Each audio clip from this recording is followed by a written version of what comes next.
Muito boa tarde, minha gente, tudo bem com vocês? Espero que sim, viu? Sejam todos muito bem-vindos ao programa Ressoar deste domingo. E eu já posso te adiantar que o programa está pra lá de especial, olha só. Hoje se comemora o Dia do Atleta e preparamos uma matéria extraordinária e a gente vai ver também. No Conexão Social, a presidente do Instituto Ressoar, Ionice Silva, teve uma conversa necessária sobre como blindar o nosso emocional. Assunto importante, hein? E no Descomplica Ressoar, o Dr. Luiz Sampaio compartilha com a gente um pouco mais sobre a técnica e a importância da acupuntura. Então, não saia daí não, hein? Porque o programa Ressoar tá bom demais e já começou.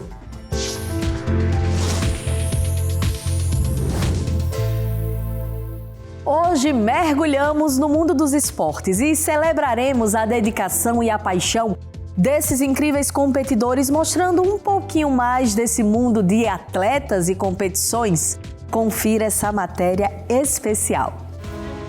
Faltando 33 dias para o começo das Olimpíadas Paris 2024, fomos visitar o Centro Olímpico de São Paulo, que é uma entidade jurídica privada de natureza esportiva sem fins econômicos e que passou por uma reforma e foi reinaugurado dia 27 de maio de 2024. O Centro Olímpico é o equipamento da Prefeitura Municipal de São Paulo, desde a década de 70, onde nos dias de hoje nós temos mais de 1.300 atletas. Ele acabou de ser inaugurado, temos 15 modalidades, onde nós fizemos reformas na piscina, colocando caldeira, nas quadras, campo de futebol, academia. E hoje, esses 1.300 atletas que são de base, eles também têm o sonho de ir para as Olimpíadas. No final da década de 1970, passaram por lá alguns adolescentes que ficariam mundialmente famosos com estímulo para a continuidade de seus treinamentos. Foi criado para esse novo Centro Olímpico um corredor de fotos registrando muitas das vitórias brasileiras. São mais de 50 metros de extensão, com telas representando as 150 medalhas olímpicas. Comecei com o judô aos 4 anos de idade, em Caçapava junto com meu pai. Depois fui treinando, conquistei a vaga em 1984 para os Jogos Olímpicos. Eu sou o primeiro brasileiro a fazer uma final olímpica de judô e infelizmente não ganhei a medalha de prata. E hoje eu trabalho com o judô de alto rendimento no Clube Atlético Paulistano. Então aqui nós preparamos esses atletas não só na parte de treinamento, mas na parte principalmente no desenvolvimento do seu perfil, em termos de caráter, trazendo cada vez mais valores, os soft skills que falam aí fora, determinação, respeito. Então o Centro Olímpico hoje é um dos maiores equipamentos de formação de base do país. Então hoje o Centro Olímpico tem uma estrutura dentro dos melhores clubes do Brasil. Então não perdemos, mesmo sendo um equipamento público, não perdemos nada para um equipamento privado. Então estamos aí em competições de nível regional, brasileiros e internacional. Então o Centro Olímpico realmente aí sendo reconhecido no cenário esportivo. Muitos jovens treinam aqui no período da tarde. De manhã estudam e depois começam sua rotina de treinamento. Muitos com o sonho de competir em Olimpíadas e outros com a motivação da família. Quando eu era pequena, assim, minhas irmãs, elas sempre, já treinavam, assim. Aí eu vi elas, nossa, que legal. Aí eu me interessei e depois disso minha mãe me apoiava, assim, me levava. Foi mais influência delas mesmo. Meu sonho começou quando eu tinha 8 anos de idade. Eu era uma das mais altas da minha sala e eu estudava numa escola pública. E aí um professor de educação física olhou pra mim e falou assim: você tem que jogar basquete, você é muito mais alto que as outras crianças. No dia a dia, muitos professores fazem a diferença na vida e nos treinamentos desses jovens. É o caso do professor que saiu de seu país de origem e veio dar seu treinamento no Centro Olímpico de São Paulo. Vim para o Brasil em 1996 e cheguei aqui a um convite da Metodista. Joguei durante 13 anos na seleção cubana, participei em vários eventos internacionais, como campeonato, Jogos Centro-Americanos, e não tive a oportunidade de participar em Jogos Olímpicos devido à política do nosso país. Hoje, faz 15 anos que estou aqui no Centro Olímpico de Treinamento e Pesquisa, treinando essas meninas, é o futuro do handebol brasileiro. O Brasil está classificado para os Jogos Olímpicos de Paris. Estamos classificados no feminino e a gente tem uma expectativa muito grande com relação à nossa seleção. Você que está aí, próximo Paris 2024. Gente, pouco tempo falta. Venha torcer para o handebol e venha torcer pela seleção brasileira, por todos os esportes do Brasil, tá bom? E agora, o diretor dá algumas dicas de como treinar no Centro Olímpico. Para fazer parte da família Centro Olímpico, através de peneiras. Então, por isso que é importante acompanhar as redes sociais. Aí lá nós passamos todas as informações. O atleta ele faz a peneira, ele passando na peneira, ele vira um atleta Centro Olímpico, onde ele vai ter vários benefícios. Um dos benefícios que tem é a parte de lanche, vale transporte, ele recebe uniforme, todas as taxas federativas pagas, todos os campeonatos, se tiver viagem. Então, caso o atleta ele tenha uma performance, ele pode fazer também uma avaliação técnica com nossos coordenadores. Um grande destaque é um painel da primeira medalhista olímpica feminina da ginástica artística brasileira, Rebeca Andrade, que conquistou a prata no individual geral e o ouro no salto nos Jogos Olímpicos Tóquio 2020. É ela que serve de muita inspiração para os futuros atletas. A natação é outro esporte muito tradicional nos Jogos Olímpicos, disputado em todas as edições. A partir dos Jogos de 1912, foi aberto para as mulheres. Nossa entrevistada deixa um recado para você de casa. É ter força, dedicação, não é todos os momentos que você vai ganhar, você ainda vai ter derrotas e com as suas derrotas você vai aprender mais com as derrotas do que com as vitórias. E você vai ver que você precisa subir de degrau a degrau. Então eu convido a todos que venham aqui conhecer o Centro Olímpico, né, passear aqui, ver a cultura do esporte, né, ver um pouco de história das Olimpíadas, e aqueles que querem ser atletas do Centro Olímpico, que entrem nas nossas redes sociais, né, principalmente pelo Instagram, centro.olímpico. Lá nós passamos todas as informações das peneiras e do que você precisa, né, para ser um atleta Centro Olímpico. Não esqueçam, Paris está aí e vamos torcer por nossas seleções.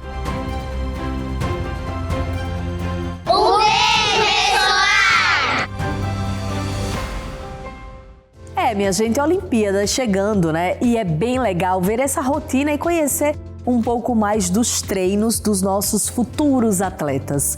Agora a gente faz uma pausa que é bem rapidinha, mas pode ficar por aí, tá? Porque na volta tem Conexão Social.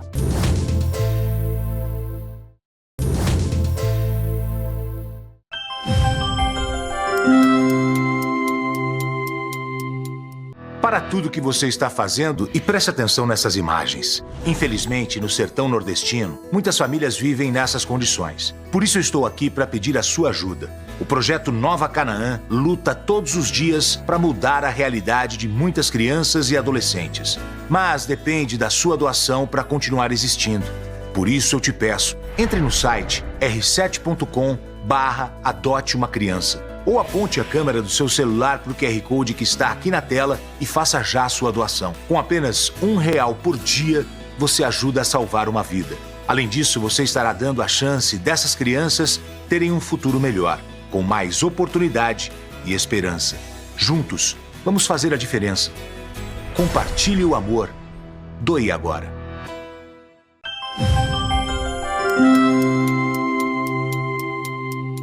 E já estamos de volta com o programa Ressoar. Agora eu deixo uma pergunta.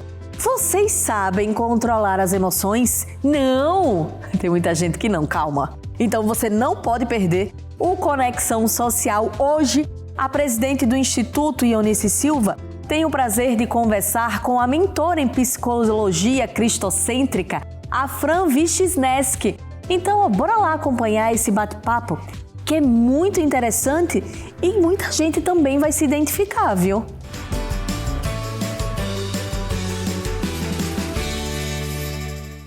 Olá, muito boa tarde, sejam bem-vindos ao nosso Conexão Social de hoje. E nós vamos falar de um assunto de extrema relevância para o nosso bem-estar emocional e mental. Você vai descobrir nessa tarde como blindar suas emoções em um mundo cada vez mais desafiador e conhecer um método inovador para fortalecer sua resiliência emocional e transformar sua vida. Vamos explorar estratégias que combinam psicologia, neurociência e valores cristãos, que ajudam você a enfrentar as adversidades com mais confiança e equilíbrio. E para nos guiar nessa jornada, estamos recebendo uma convidada especial que tem uma história de superação impressionante e que tem feito um trabalho extraordinário nessa área. Ela é psicóloga, neurocientista e a criadora do sensacional e extraordinário método blindado das emoções. Quero dar as boas-vindas à nossa querida Fran Vischneski. Vamos ver se eu acertei o nome? Acertou. Que honra te receber. Seja bem-vinda. Obrigada. Uma honra. A gente estava esperando ansiosa por você para aprender a blindar as nossas emoções. A gente sabe da sua história, o quanto que você tem ajudado mulheres, principalmente, e pessoas, né, que vivem esse drama das emoções, às vezes desequilibrada, ainda mais nos tempos que a gente vive hoje. Sim. Então seja bem-vinda, viu? Obrigada, um prazer estar aqui, uma honra poder participar e dividir um pouquinho de conhecimento aí com o pessoal de casa. Muito bem. Então, como eu falei, você tem uma história de superação que eu queria iniciar falando um pouco sobre ela, para que as pessoas de casa te conheçam, né, sua história melhor. Queria que você falasse um pouquinho como é que você chegou hoje nesse conhecimento tão grande. Isso tem um porquê, né? Sim. Então, na verdade, eu sempre me interessei pela mente humana, né? Em estudar a mente humana, o comportamento humano desde quando eu era criança. Fiz faculdade de psicologia, só que em um determinado momento da minha vida eu recebi um diagnóstico de 2 anos de vida. O médico chegou para mim e falou assim: olha, você tem uma doença incurável e pelo que a medicina diz, você vai viver no máximo 2 anos. E com todo aquele conhecimento teórico, mesmo assim você fica abalado. Peraí, como assim? Né? Eu tenho 2 anos de vida. Então muita coisa passa pela tua cabeça. Eu tinha filha pequena, um casamento para viver ali. Então eu comecei a pensar assim, poxa, não vou aceitar isso, né? E daí depois, eu sou cristã, depois de muita oração, muitas madrugadas em oração, Deus falou assim para mim que eu não ia morrer. Não, você não vai morrer e isso aqui vai ser para você superar e ensinar outras pessoas a superarem coisas difíceis. E no começo você não tem muita dimensão de tudo aquilo, né? E aos pouquinhos você vai começando a entender. Mas naquela época eu cheguei a ficar 1 ano e meio na cama. Os meus pulmões e coração estavam completamente ali comprometidos, né? Só que o que eu entendi, né, diante de tudo que eu conhecia e diante, né, do que a neurociência, a psicologia ensinava e diante do que Deus estava me mostrando naquele momento ali, eu entendi que eu tinha que colocar a doença não na minha frente, porque senão eu só ia ver aquele problema, não ia enxergar mais nada, ia viver em função daquilo. Eu não podia colocar nas minhas costas, senão eu ia negar aquilo, descuidar, né? E não ia ter o cuidado com a doença que exigia. Fazer os tratamentos. Mais, né? Remédio. Eu tomo medicação de alto custo até hoje, né? E o diagnóstico qual é? Hipertensão pulmonar, que é uma doença rara, geralmente, né, acomete mulheres e ela dá muita pressão no pulmão. Então, por causa dessa pressão, o coração acaba dilatando, porque ele tem que fazer muita força ali, né? E então eu entendi que eu tinha que colocar ela aqui do lado. Ela existe, ela infelizmente existe, tá ali, mas eu vou cuidar, vou fazer todos os tratamentos que eu preciso, só que eu vou manter a calma, eu vou olhar aqui para o horizonte que é muito maior, porque a minha preocupação maior na época era com a qualidade emocional do meu lar. Eu não queria que as minhas filhas, mesmo que elas passassem 2 anos de vida só comigo, né, porque se fosse verdade que eu iria morrer em 2 anos, elas seriam só 2 anos comigo. E eu pensei assim, eu não sei se é 2 anos ou quantos anos vai ser, mas o tempo que elas passarem comigo, eu quero que elas tenham lembranças da mãe sorrindo, feliz, não triste, sofrendo porque vai morrer. Eu já estava com uma máquina de oxigênio em casa, então pelo menos eu tinha que estar feliz, né? Conseguindo dar amor. Então o trabalho foi sendo desenvolvido em mim e, para espanto da medicina, aquela doença foi se revertendo e eu fui tendo condições de viver muito melhor que a medicina não explica até hoje, né? Eu atribuo isso, claro, primeiramente a Deus e depois de um emocional fortalecido, né? Blindado. E a isso, então, te deu ainda mais uma missão, né? Porque agora você precisava ajudar as outras pessoas a blindar o emocional. Isso é extraordinário, né? Nós vamos entrar agora, vamos aprofundar, né? Na mente humana para a gente poder entender de verdade o que são as emoções. Sim. Porque às vezes as pessoas ouvem falar, é problema emocional, né? Quantas vezes você vai no médico, às vezes você tá com um probleminha na pele e fala, olha, é emocional. Mas ninguém nunca explica pra gente de verdade o que são as emoções. Então, eu queria que você que entende muito bem, que viveu muito bem, vive e superou, explicasse para as pessoas de casa quando se fala o que é uma doença emocional, o que é o emocional. Então, o nosso cérebro, ele entende, ele conhece o mundo através dos estímulos que a gente recebe pelos nossos 5 sentidos. Visão, tato, olfato, né? Então a gente conhece, percebe o mundo através disso. Que a Bíblia chama das vias da alma. As vias da alma são os nossos 5 sentidos, a mesma coisa. Então, através desses sentidos, a gente percebe, e isso aqui é para garantir a vida. A gente está sentado aqui, se a gente vê um leão vindo aqui na nossa direção, a gente vai se assustar, né? Mas isso é para quê? Para garantir a existência da vida. Então, a emoção ela é uma reação imatura e automática do nosso cérebro para nos proteger. Cada emoção ela tem uma função. Por exemplo, a raiva ela tem a função de manutenção dos nossos valores. A alegria, ela tem uma função de manutenção da nossa memória. Então, assim, não é à toa que está ali, né? Deus fez tudo certinho e tudo tem uma função para a manutenção e sustentação da vida.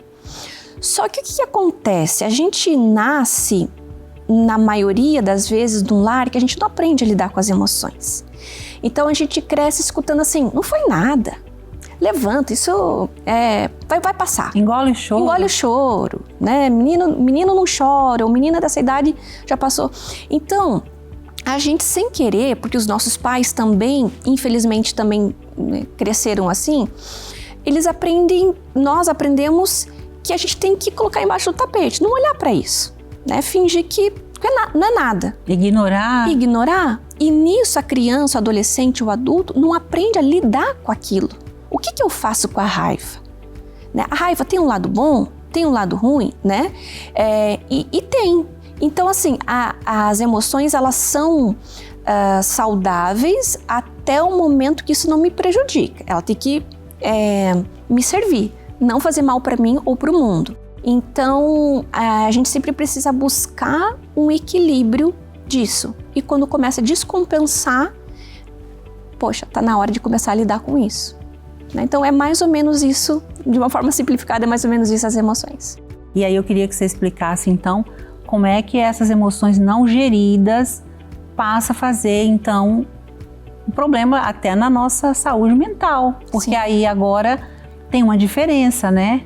As emoções da mente. Então, nós somos essa interligação. Por exemplo, quando você está muito ansioso, provavelmente você sente uma dor no estômago. Ou dá vontade de fazer xixi, de ir no banheiro, fazer alguma coisa, né? Então, assim, para você ver como que é interligado. Não tem como a gente separar e falar assim, eu vou cuidar só da minha mente. E o contrário também é verdadeiro. Para eu ter resultados na minha mente, nas minhas emoções, eu também tenho que cuidar do corpo. E quando eu acabo acumulando excesso de emoções não trabalhadas, isso pode ser tristeza, raiva, nojo, porque o nojo também é uma emoção básica, né?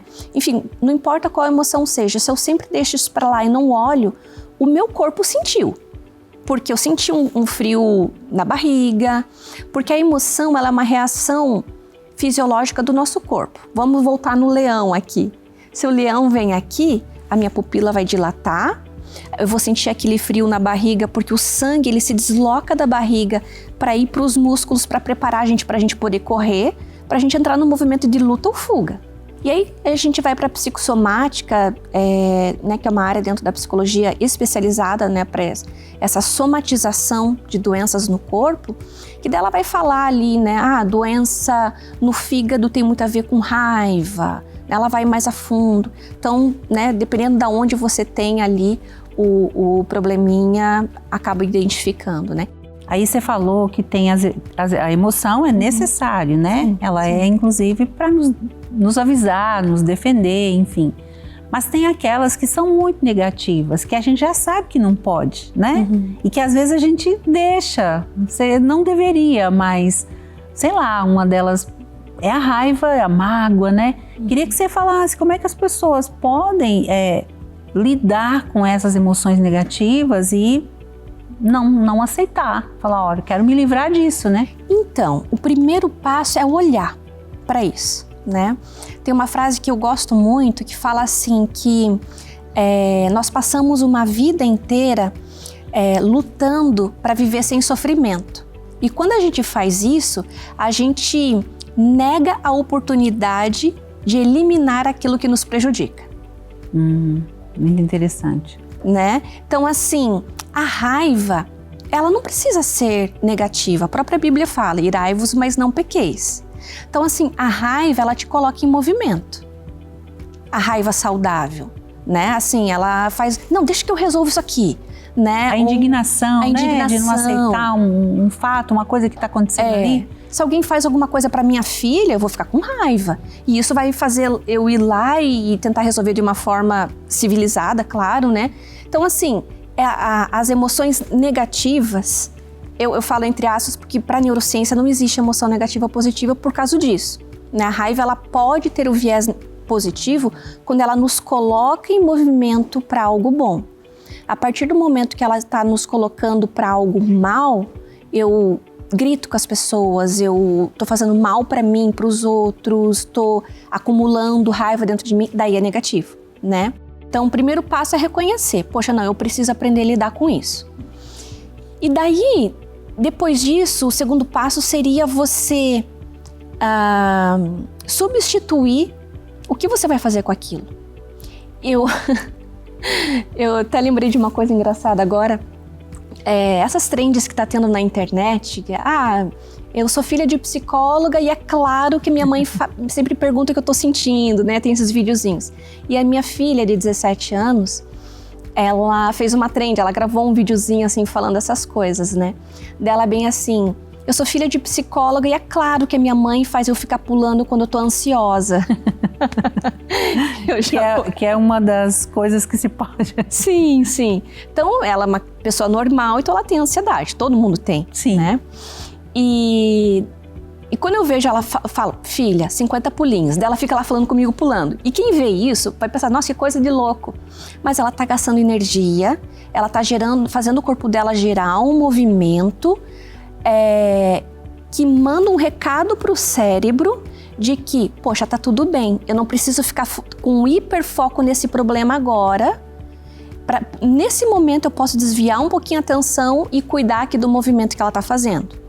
E existem várias técnicas, para todas as emoções.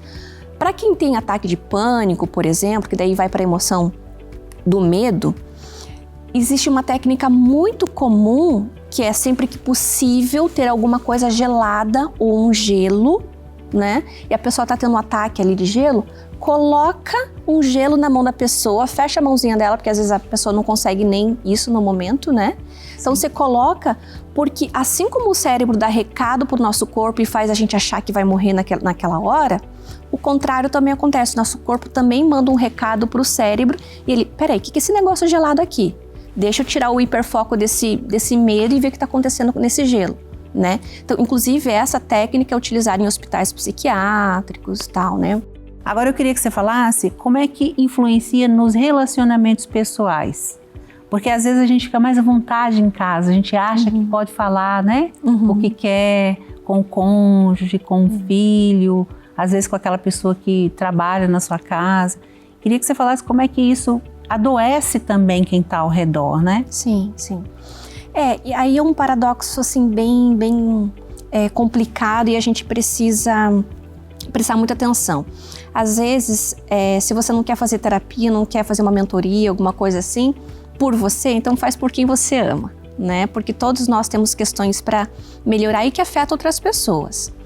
Às vezes, dentro de casa, nós queremos nos expressar, a gente quer ter um lugar de ser a gente mesmo, e é um lugar que a gente anda descalço, e tem que ser, porque a gente tem aquele senso de pertencimento, é onde a gente descansa, relaxa, né?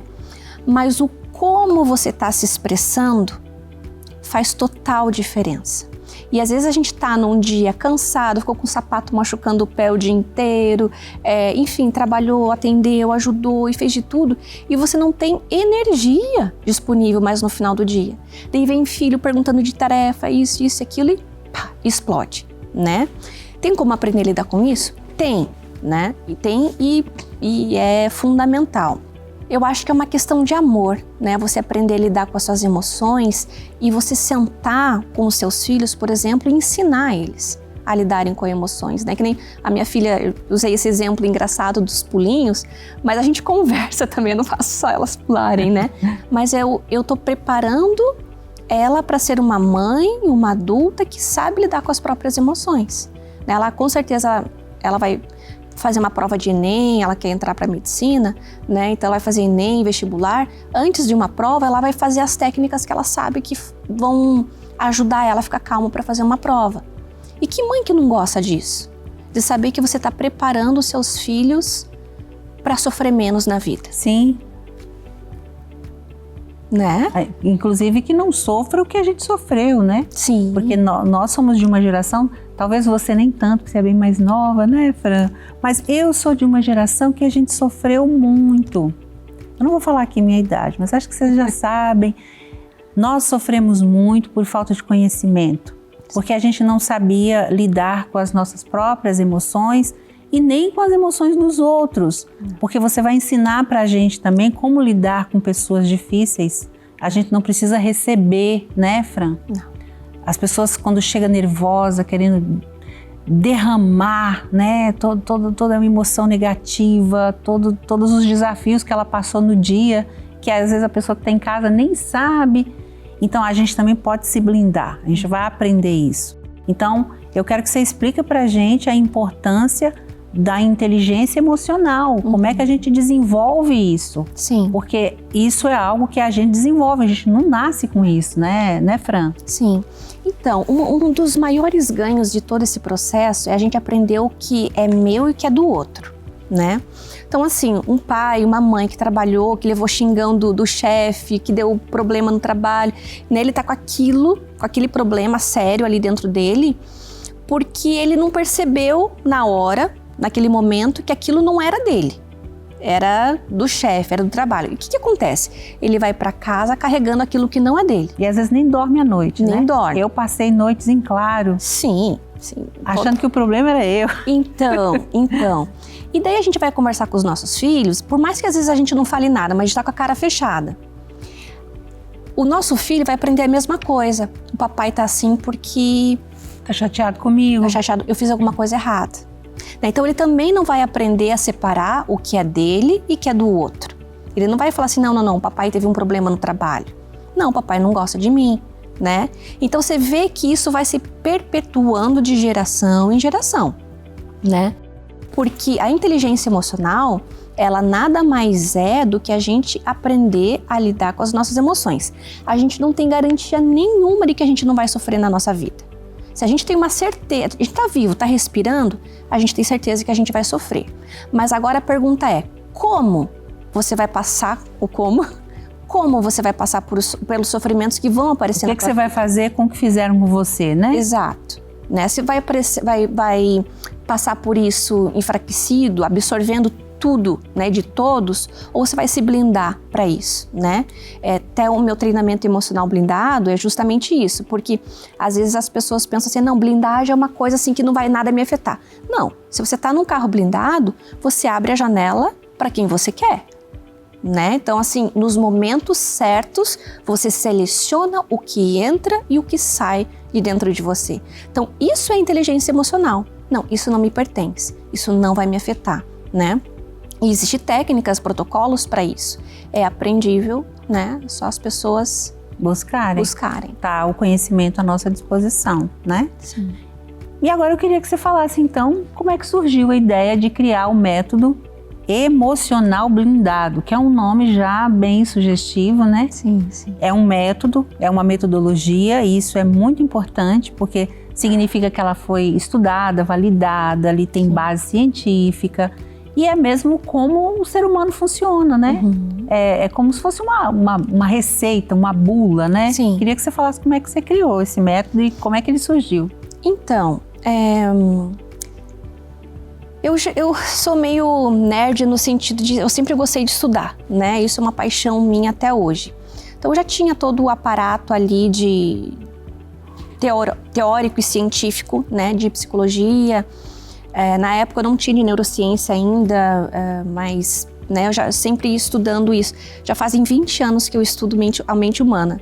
Então, é bastante coisa. Só que é diferente você conhecer a teoria, aplicar nos outros, porque eu já atendia em consultório, já trabalhei em clínicas psiquiátricas, tudo, e você viver esse método. Então, esse método, ele foi desenvolvido depois que eu fiquei 1 ano e meio numa cama, entre UTI e casa, né, vivendo ali à base de aparelhos. Então, como que eu ia estar sorrindo e feliz de verdade, sem fingir para as pessoas que eu amava? Como que eu ia estar feliz e encontrar um significado na minha vida naquele momento ali que eu estava condenada, né? Então, a base para isso eu busquei na Bíblia Sagrada, né? Então, pensei assim, esse conhecimento milenar aqui, já validado por tantos anos de história, ele combina com alguns conhecimentos científicos. O que a neurociência está falando que combina, que ajuda, né? E que a Bíblia também fala. Então, por exemplo, uma das coisas que a neurociência fala e que a Bíblia fala é o poder das nossas palavras. Assim como você pensa em seu coração, assim será, né? Sim, será. Então, sucederá. Exatamente. Então eu comecei a fazer essa tabulação, essa pesquisa do que tinha na ciência e o que tinha nesse conhecimento, né, que estava em vigor há tanto tempo. E tinha bastante tempo, que eu estava numa cama, né? Então você estava com tempo livre? Estava com tempo livre, fui fazer o que eu gostava, que era estudar. E eu comecei a aplicar em mim aquilo. Poxa, tô super bem, né? Assim, depois de mais ou menos 1 mês, na verdade não deu 1 mês, eu não tinha força nem para deixar o meu corpo ficar sentada na cama. Então as fisioterapeutas ficavam ali, fiquei muito tempo parada, não tinha massa muscular. E só por esse trabalho mental e espiritual, o meu corpo foi tendo força. Daí as próprias fisioterapeutas começaram a ver que meus músculos começaram a reagir e se fortalecer. Comecei a sentar. Não, peraí, agora eu consigo dar um passinho, assim foi, né? Eu saí da cama, né? Eu literalmente, não só a cabeça foi atingida, né, por aquelas técnicas, como o próprio corpo. Comecei a levar isso para as pessoas que estavam sofrendo. Começou a dar resultado. Eu, peraí, né? Então, isso daqui tá dando tão certo, o que eu preciso entender, né? Não, isso aqui precisa ser estudado cientificamente. Então, eu fui fazer mestrado, agora estou no doutorado, tudo, né? Para trazer mais sustentação ainda para isso. Então, uma das premissas básicas é você olhar para o ser humano e você desenvolver um trabalho de cuidado abarcando as 3 esferas essenciais da vida, que é corpo, espírito e alma, que a psicologia secular geralmente desconsidera. Uma parte delas que é a espiritual. Eu vejo que você é o próprio case de sucesso. Graças a Deus. Eu ia te perguntar de alguém, mas eu acho que não tem outro. E isso é extraordinário, porque quando você fala, eu fui buscar na neurociência aquilo que a Bíblia, né, que é a sabedoria milenar, que está aí há mais de 2000 anos, né, contando para a gente o que o poder, né, da palavra, da fé faz na nossa vida, e que você hoje colocou isso à disposição das pessoas para que elas também façam isso na vida delas, né? Sim. E eu queria que você, na nossa última pergunta, nossa última fala aqui, você falasse para as pessoas a importância da fé no fortalecimento das emoções, que é a base de tudo, né, Fran? Então, vamos lá. Eu estou fazendo um doutorado na área de teologia, né? Então, uma área que eu gosto muito de estudar é a neuroteologia, que às vezes as pessoas falam assim, nossa, mas essa coisa aí espiritual é misticismo, é muito subjetivo, não é ciência. A teologia, ela é uma ciência, a neuroteologia, ela é ciência, né? Antes da psicologia ainda, muito antes. Então, o que eu vou falar aqui são coisas comprovadas cientificamente através de ressonâncias magnéticas funcionais que a gente diz do cérebro, né? Então, não é só aquelas fotos do cérebro, é um sistema que ele mapeia o funcionamento cerebral constante, o movimento, né? Não só fotos, mas como se fosse um filme mesmo do cérebro.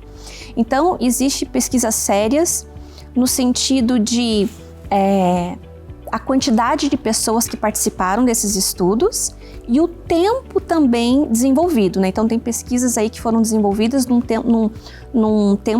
período de 15 anos, né? Então não é qualquer estudozinho científico, são coisas realmente consolidadas, né?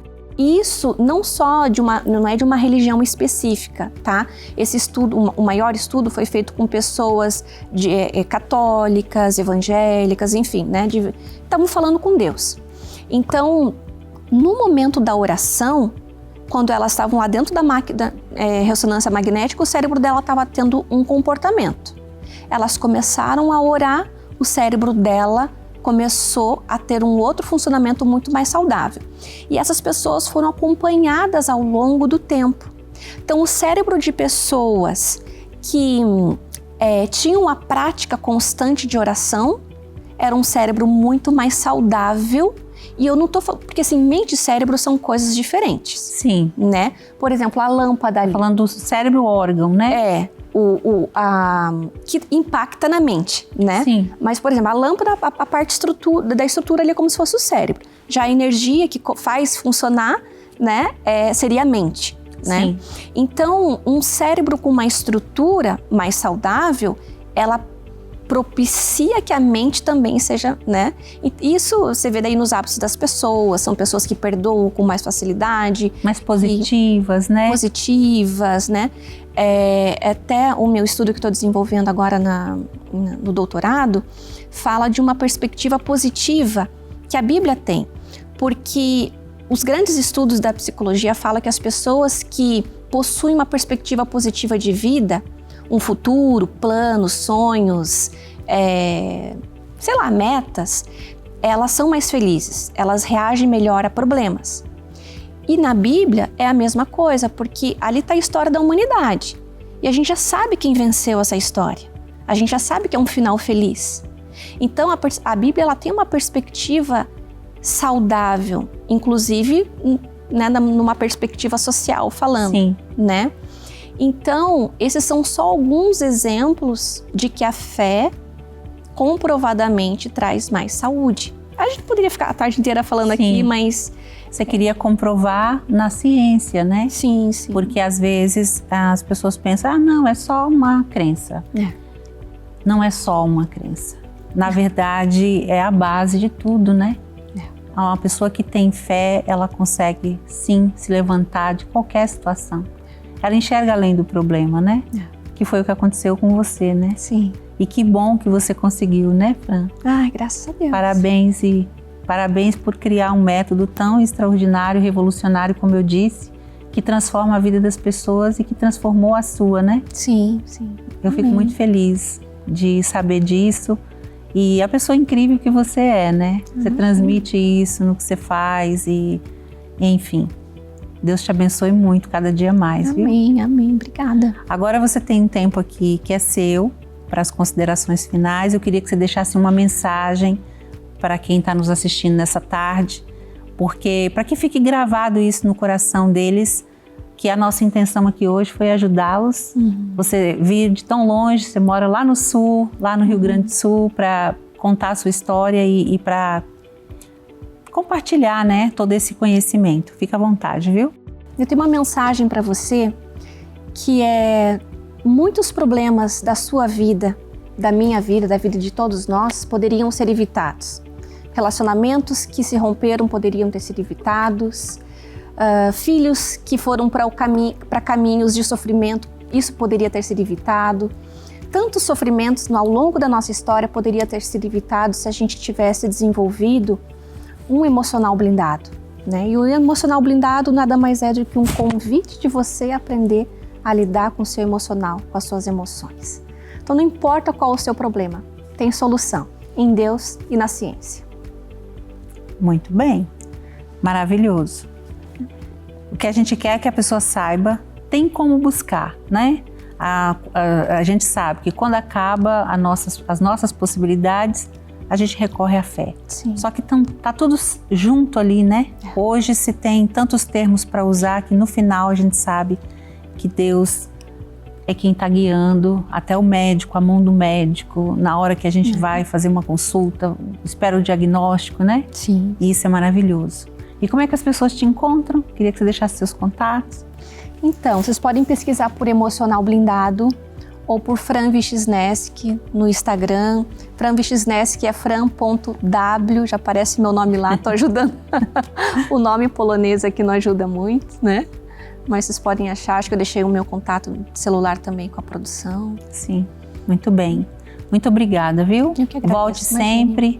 Desejo força para todos. Amém. Lá no Sul. A gente está vivendo um momento que não é um dos melhores, né, Fran? Mas com certeza, com a fé, com esse conhecimento, a gente vai passar por tudo isso, né? Com certeza. Deus abençoe todos vocês, viu? Amém. Obrigada, obrigada. E você de casa, gente? Quanto conhecimento, né? Eu fico tão feliz quando a gente tem momentos como esse aqui, de trazer esse conhecimento, e a gente sabe que tem pessoas em casa precisando dele. Essa é a razão da gente estar aqui. Eu espero que isso tudo faça sentido para você, que você siga a Fran, conheça lá o trabalho dela, o conteúdo que todos os dias ela deixa disponível, muita coisa ali de graça mesmo, para que vocês usufruam disso, que você mude a sua história. Você que está passando por uma dor, um sofrimento, algo que para você está sendo muito difícil, que isso fique leve, né? Porque tudo passa.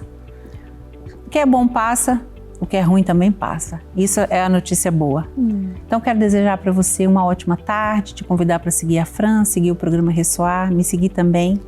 Um abraço muito grande e até o nosso próximo encontro. Até lá.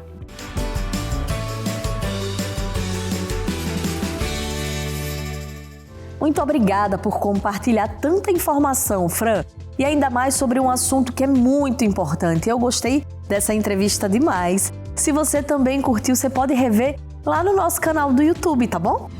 Chegou o quadro Descomplica Ressoar e hoje o Dr. Luiz Sampaio divide com a gente os benefícios da acupuntura e os seus tipos de tratamentos. É só conferir.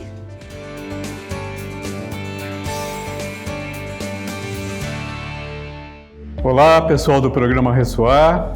Eu sou Luiz Sampaio, médico, psiquiatra, acupunturista com área de atuação em dor.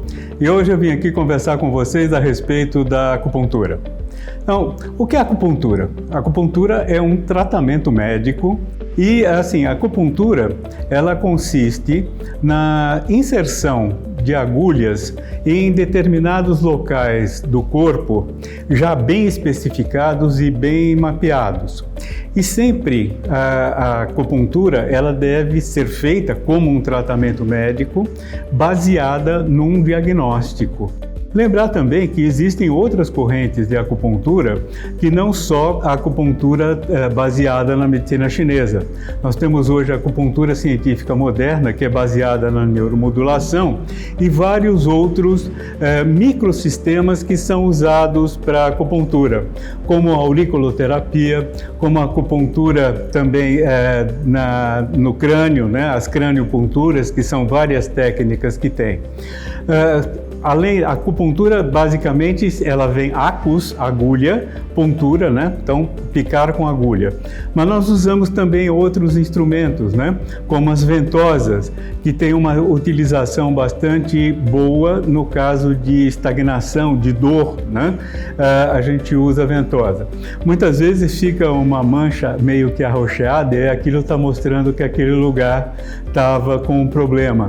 E a ventosa está solucionando o problema. Bem como com as agulhas, né? Muitas vezes a gente tem um sangramentozinho com agulha e isso é uma resposta terapêutica boa. A acupuntura dói? Dói, né? Na China, se você não pegar, né, o ponto de forma adequada e ele não der uma determinada sensação, ou um choquinho, né, ou uma sensação de formigamento, ou uma sensação de aquecimento no local, você não está sendo um bom acupunturista. Isso a gente chama de chegada do Qi, né? Em chinês, Te Qi. Aqui no Brasil, muitas vezes as pessoas, quando sentem essa sensação, ficam achando que nós estamos fazendo alguma imperícia, mas não, essa sensação é importante. O que nós fazemos, por exemplo, com a acupuntura, nesses casos, é minimizar aqueles sintomas colaterais de pessoas que estão fazendo quimioterapia ou radioterapia. Nós sabemos que essas condições, né, tanto da quimioterapia como da radioterapia, debilitam muito o organismo. E a acupuntura pode ajudar bastante nesse sentido. A acupuntura pode ser usada na gravidez, sim, desde que esteja bem indicada, ela pode ajudar muito, né? Existem alguns pontos de acupuntura que nós usamos que nutrem o feto, ajudam, né, ao desenvolvimento fetal. Todo procedimento médico é um procedimento de risco. Não existe, né, qualquer procedimento médico que seja isento de risco. Em termos de segurança, hoje nós usamos agulhas descartáveis, então o risco de contaminação com as agulhas, com a utilização de agulhas hoje é praticamente zero. Então, dentro de um pessoal habilitado, na mão segura de um médico, a acupuntura é um excelente instrumental, tanto terapêutico em casos mais leves, como também um tratamento auxiliar em casos mais delicados ou em doenças mais complexas, que existam já uma associação tanto da medicina, dos fármacos como o do não fármacos, que é o caso da acupuntura. A acupuntura hoje nós sabemos que ela funciona regulando o metabolismo do organismo, que é regulado pelo sistema nervoso simpático e o parasimpático. Nos tempos antigos, os chineses chamaram isso de Yin e Yang, né? Então, o Yang representando a luz, o calor, o movimento, enquanto o Yin representava o repouso, a escuridão, a tranquilidade. Com a acupuntura, nós conseguimos melhorar a liberação de melatonina, regular a circulação do cortisol, que são responsáveis, muitas vezes, por quadro de agitação psicomotora. Então, pessoas que têm um quadro de cortisol mais alto, ou têm uma quantidade de liberação de adrenalina mais alta, ou têm uma diminuição da liberação de melatonina, apresentam distúrbios de sono, das mais variadas qualidades, que vulgarmente a gente chama de insônia, né? Mas que tem várias condições clínicas. E também, uma das coisas que está sendo muito colocado em moda é o uso da eletricidade para estimulação de pontos de acupuntura, que a gente chama de eletroacupuntura.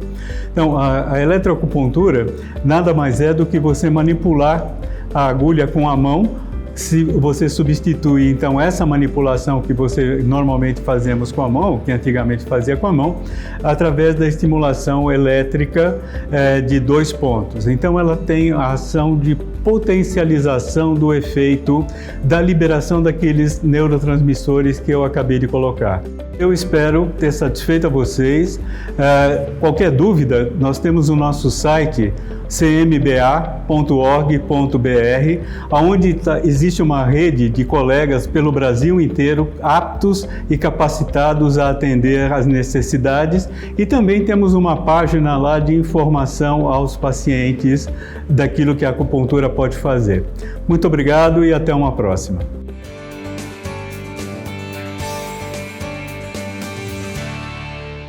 Chegamos ao fim do nosso programa, passou rápido, né? Mas não se esqueça, para ver esse e outros programas, é só se inscrever lá no nosso canal do YouTube. Siga também as nossas redes sociais para ficar por dentro das novidades do Instituto Ressoar. E para encerrar, a gente fica com o seguinte pensamento: a persistência leva ao sucesso. É pura verdade, viu? Então seja muito persistente, nunca desista dos seus sonhos. Meu povo, um grande beijo, fiquem com Deus, até semana que vem. Bora lá?